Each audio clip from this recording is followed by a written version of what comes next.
This program has been paid for by the sponsor and does not reflect the views of PCN.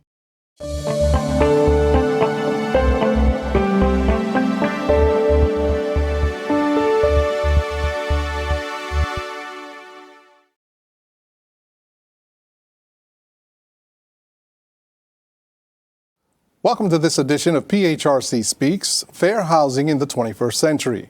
I'm your host, Adrian Garcia, Director of Enforcement for the Pennsylvania Human Relations Commission. Discrimination occurs when an individual is treated differently because of the race, color, religion, familial status, national origin, disability, religious creed, age, sex, and the use and handling of service animal for disability purposes. We call these protected classes or categories. But it also happens when a rule, policy, law, and regulation have a negative effect on an individual or group within those protected categories. So, why do I mention this? Let's take an example. A policy that states no pets are allowed in a housing unit, though it may seem neutral on its face, would have a negative effect on an individual with a disability that requires a service animal. It's like saying to a potential tenant who's sight impaired, the unit's available and you're qualified to live here, but we don't allow dogs. Again, it may seem reasonable on its face, but the effect is that the individual with a disability is essentially being denied the unit because of that dog, which assists with the disability. Now, I bring this up because the Pennsylvania Human Relations Act and the Fair Housing Act both prohibit discrimination in housing transactions. They both prohibit discriminatory treatment and discriminatory impact of individuals within protected classes in the process of renting, buying, financing of a housing accommodation. So our guest today will help us navigate a housing transaction that is rarely thought of, but if not handled properly, could have a negative effect to groups within protected classes on national origin basis. Elizabeth Marx is Executive Director of the Pennsylvania Utility Law Project. Prior to joining PULP, Elizabeth worked as a staff attorney at the Pennsylvania Coalition Against Domestic Violence. There, she provided statewide training and supportive services to legal professionals and consulted on public policy matters affecting victims of domestic violence. While in law school, Elizabeth worked as a certified legal intern for the Civil Legal Representation Project at the YWCA of Greater Harrisburg. Elizabeth provides advocacy, training, consultation, and support services in energy and utility matters on behalf of Pennsylvania's low-income residents and community organizations. She has a substantial background in family, utility, and housing law. Elizabeth received her BA in Political Science and Women's Studies from Temple University and her JD from Widener School of Law, Harrisburg. Wow, it's a mouthful. Welcome, Elizabeth, to PHRC Speak. Well, thank you for having me. I'm really happy to be here. Thank you so much for being here. I know how busy you are, and I really am fascinated about the conversation we're about to start. But first, as I do with every other guest, I always ask, let's talk about your social justice journey. What led you to this work? Well, you read through a bit of my background in domestic violence, and that was the path that I came to utilities from. When I worked at the Pennsylvania Coalition Against Domestic Violence, it was about 15 years ago when we were working on economic justice initiative, kind of centering survivor services around the needs of someone to create a safe and healthy home. And so that's where I ran into utility law, and I found it to be really fascinating. These are the services we use every day, from the time we wake up to the time we go to bed, and the whole time we're asleep. We rely on utilities, energy and water, and we don't think about them until they aren't there. But really what I have to say is my personal path that led to this work, and the reason I started out in the domestic violence movement was personal experience. And so as a child, my family took refuge in a shelter, and we left my abusive stepfather. And we didn't have much, but the clothes on our backs when we left, our my stepfather had isolated my family from friends and resources.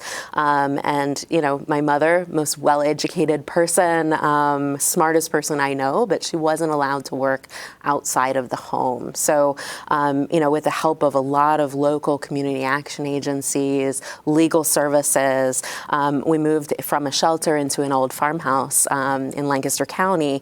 And, it was an old house. It wasn't super efficient, super inefficient, really, built in the 1800s. And I don't know that it was upgraded in that time. So, we were energy insecure. And so I working at PCADV, saw that intersection. It was just fascinating to me. And, as a child, I saw what an attorney and an advocate can do for the lives of somebody else, and how to bend that justice system towards families like mine.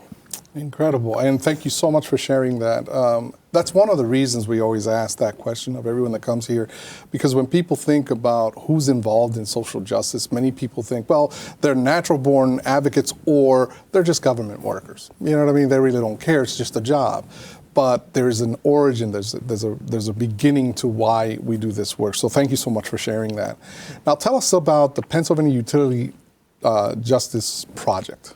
So we're a specialized legal services program in Pennsylvania, and we are actually housed within Regional Housing Legal Services, which does work to expand access to affordable housing in Pennsylvania.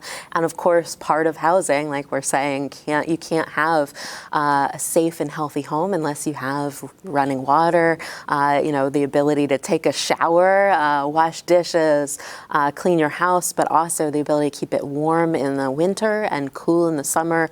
Those are all just essentials to a safe and healthy home. So we're part of Regional Housing Legal Services, and we're within the Pennsylvania Legal Aid Network. Our mission at PULP is to ensure, we're very mission driven, ensuring access to secure, just, and equitable water and energy services for Pennsylvanians experiencing poverty.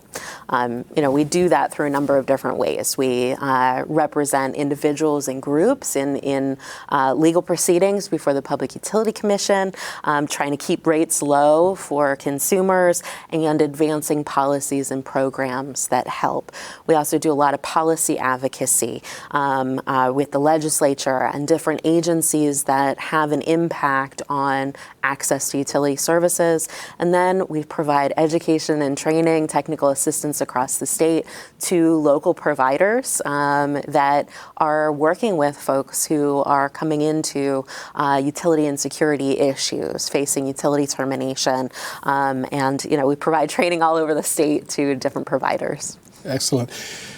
Not many people know this, and I want you to drill down on the importance because it's a habitability issue. For example, if you don't have working heat in the winter or the electricity on, then your housing can become unstable in that it could be condemned, for example. Could you kind of get into that? Because I want people to understand the correlation between the two. And I know that we didn't speak about this on the pre-production, but I figured you got this handled. So yeah, well, it really is. It's a habitability issue from the start, right? Without water service, you can't flush your toilet, and that becomes really quickly a public health concern. Some of the consequences of utility insecurity and the threat of termination, you're absolutely right, can trigger eviction. There are study after study showing the correlation between utility termination and utility insecurity and homelessness. It can often be an immediate catalyst, particularly for family homelessness, right? And homelessness in the sense that we not necessarily what we know on the street, but also housing insecurity where you may be doubled up with a friend or a family staying on a couch for a while because it's not safe to go back to your home because the heat's been shut off and it's winter, right? We do have protections in Pennsylvania that stop terminations during winter, but if you enter winter without heat, there's no obligation to turn you back on unless you can come up with the payment in order to do so. There's other consequences to family unity. So if water is shut off, again, it becomes a health concern, and we have seen families lose custody of their children temporarily, either between parental households or with the state intervention from Children and Youth Services, because it is such a critical part of the health and safety.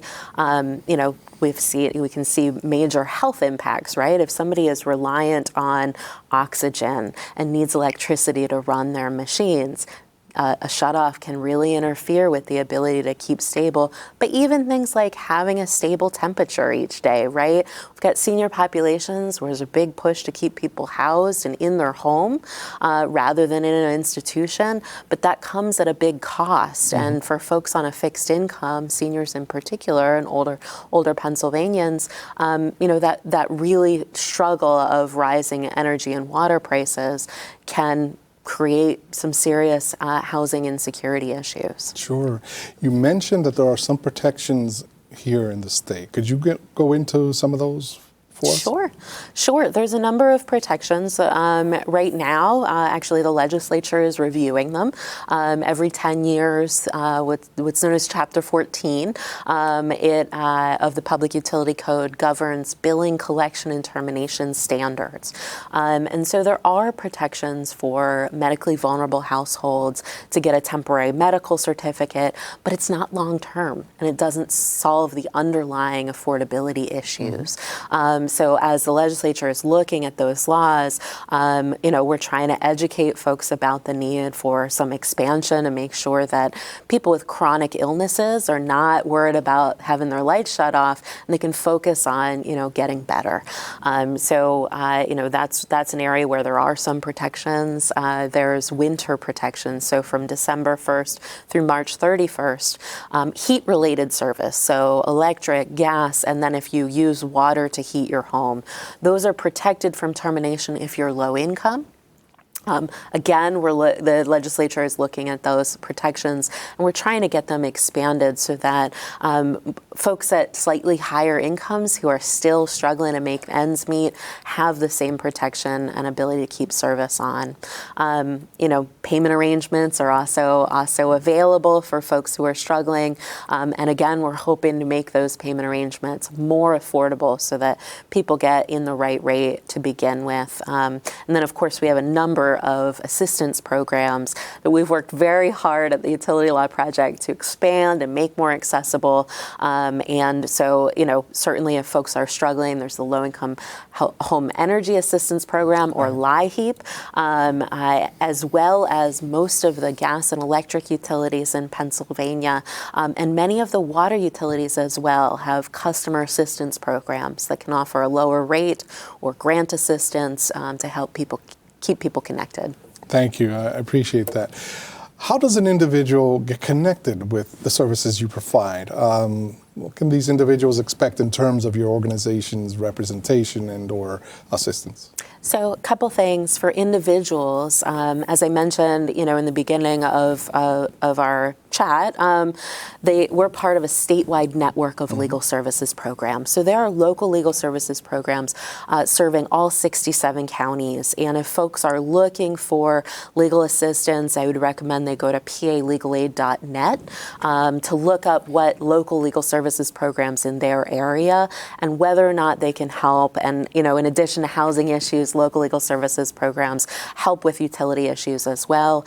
So that would be the first line defense. For service providers who need assistance helping another individual to resolve a utility issue, they can reach out to us anytime. We provide broad, expansive consultative services and support for folks who are helping a family through that. And so they can reach out to us at pulp@pautilitylawproject.org. And then we do operate a small emergency hotline. It serves as backup for the state to provide individuals who are in crisis facing an emergency utility termination.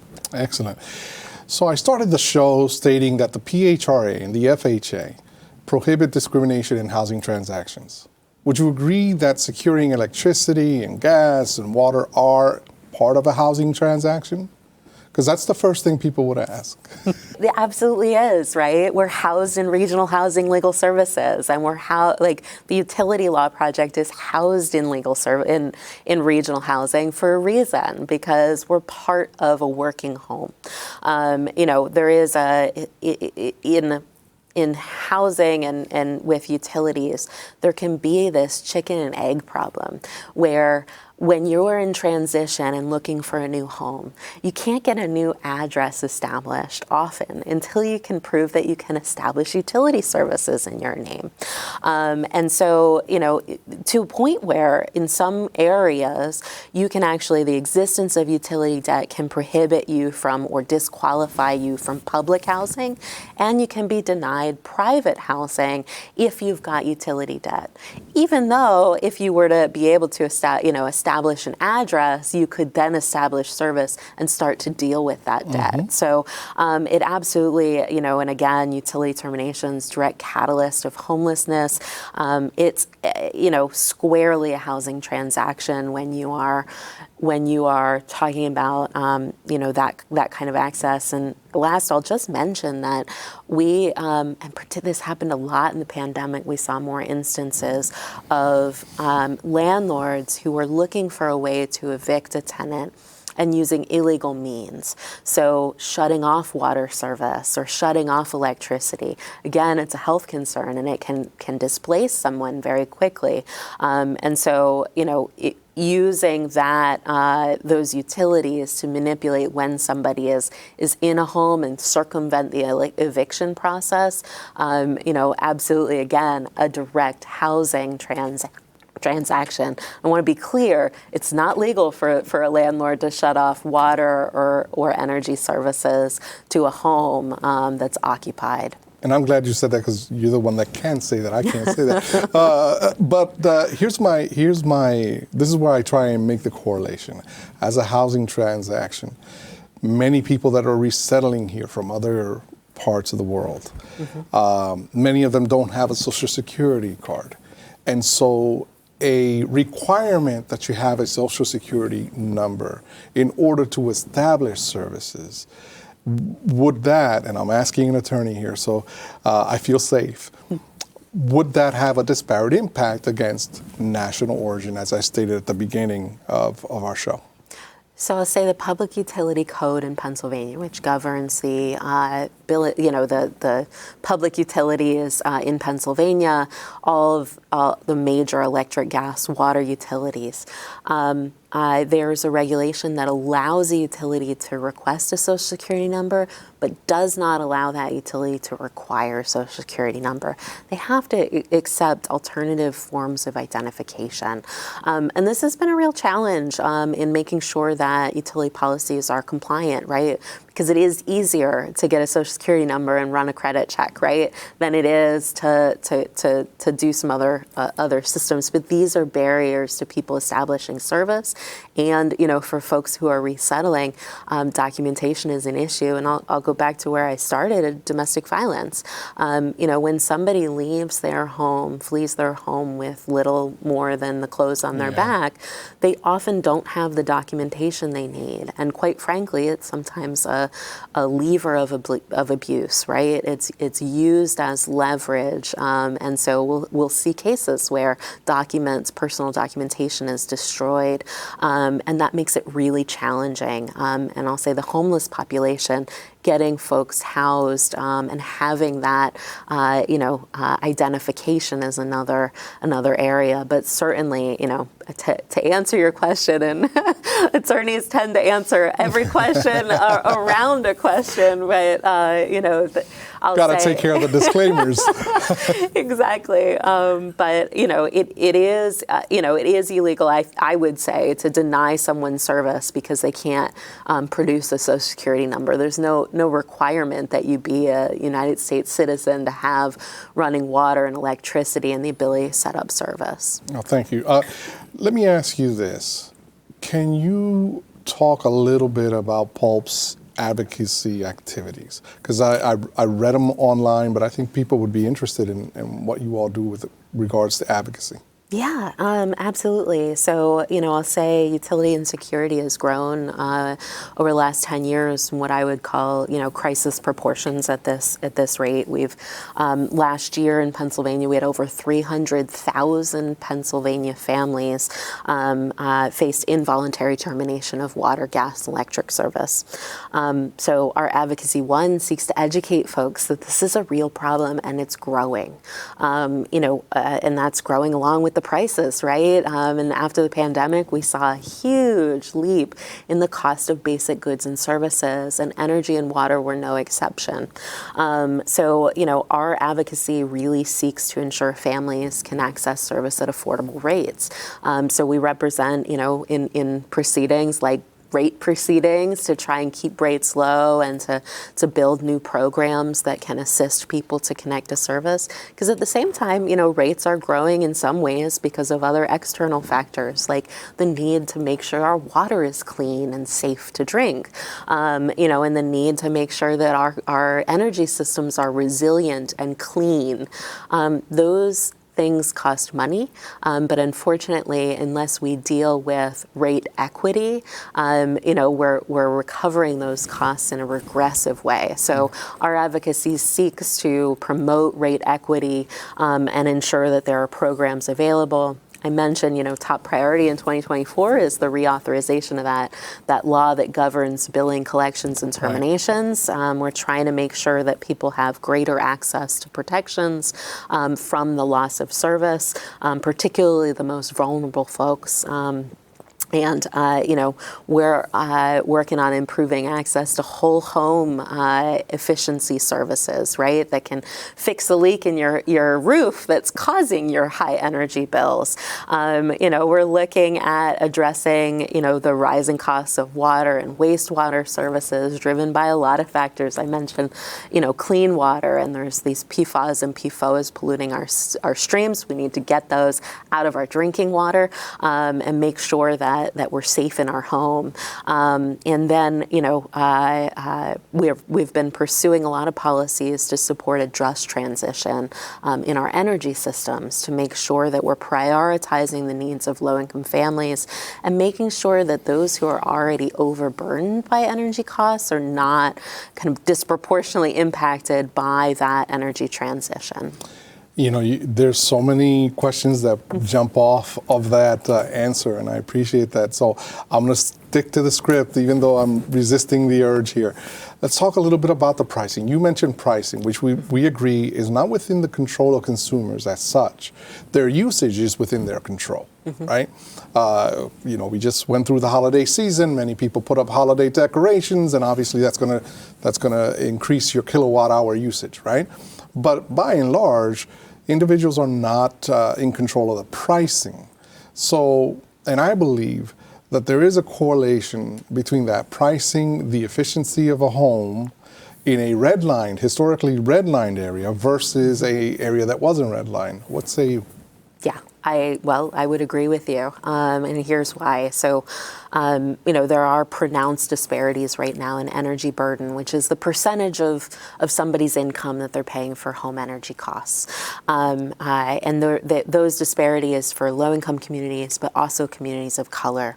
It bears out in the data. Every way you slice it, if you look at home energy costs, low-income families are paying as much as 30% of their income on home energy costs, and compare that to middle-income families, which average around 3% and 4%. And, when I'm training on this, I'll often challenge people to do their own home energy burden and see what percentage of their income they're paying. And then imagine if they were cutting a check every month for 30% of their income towards those energy costs. And water costs are rising, and, for many families, they're facing water burdens of over 10%. Leaves very little left over for your housing costs, your Exactly. We're not costs. even talking about the housing costs, which many people are already upside down on. Exactly. You're exactly right. And, for Black and brown families, it's the same. And we have the same kind of data where there's substantially higher average energy and water burdens than white families. So I say this, right? this is a result of redlining. Like, why? It's not because low-income families are just like opening their windows and using more energy or turning their faucets on. Historic disinvestment in low-income communities and communities of color have led to real and pronounced disparities in housing quality, and that results in high energy burdens and high water burdens. If you don't have the resources to invest in, fixing a toilet leak, that can cost you $100 a month, right? But it costs you $200 to bring out a plumber to fix the leak. So many low-income families are not able to put out the money to get the fix, and they're just trying to keep up with those costs as it goes. It ties back to where have we put our resources into strengthening communities, and for too long we have not focused resources on low-income communities and communities of color, and it's led to really pronounced disparities here. I'll just mention like this redlining thing that you point out comes into play in other policies as well with utilities, right? So you not only have those different disparities, but because of redlining, we see that sometimes it can depend more where you live and who your neighbors are, whether you'll be terminated. And let me explain, right? This is because when a utility rolls a truck, if they, are going to do terminations on people who are behind, it's easier to terminate a cluster than to go out to one household that's further away. So, we are interesting. It is interesting, and it's something, there's just data now starting to emerge to suggest that might be a problem. Not intentional. I want to be clear, not intentional, but unintentional, institutionalized, where you create an algorithm to make for efficiency, and suddenly that algorithm is resulting in disparities. And, I can't help, and I'm a motor mouth, but I'm an attorney. One last point on this redlining that is worth pointing out is the competitive energy markets. And so these are the folks, say competitive energy suppliers, these are folks knocking on your door, right, to offer energy service. It is a lot more enticing for somebody to switch their energy with the offer of an upfront gift card and a short-term price. So teaser rates can often be a problem where folks end up in a very high cost. And I'll say the cost is high. We've looked at the numbers over a 5-year period.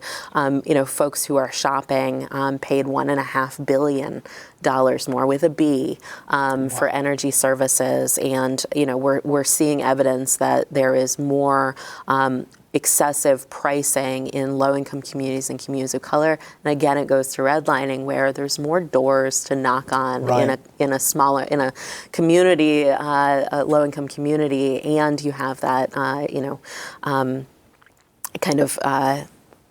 I can't think of the word, but you are more susceptible to the kind of promises of savings, and less likely to have the resources to look into those promises before making a switch. Yeah, I mean, obviously the disparities are there, and I appreciate you going into that. And unfortunately, I'm going to keep these other questions that I have because we've run out of time. Time flies when you're having fun. But thanks so much for coming and sharing your personal story and your expertise on this subject. And we'll keep an eye on it moving forward. Thank you so much for having me. Thank you for joining us as well on PHRC Speaks. I want to thank you, the viewer, for joining us today. For more information on this topic, or if you believe you've been a victim of discrimination in a housing transaction, you can visit us online at www.phrc.pa.gov or call us at 717-787-9780. We're also pretty easy to find online on Facebook, X, Instagram, LinkedIn, and YouTube. So check us out. That's it for this edition of PHRC Speaks. Until next time, take care, be good, and be fair to each other. This program has been paid for by the sponsor and does not reflect the views of PCN.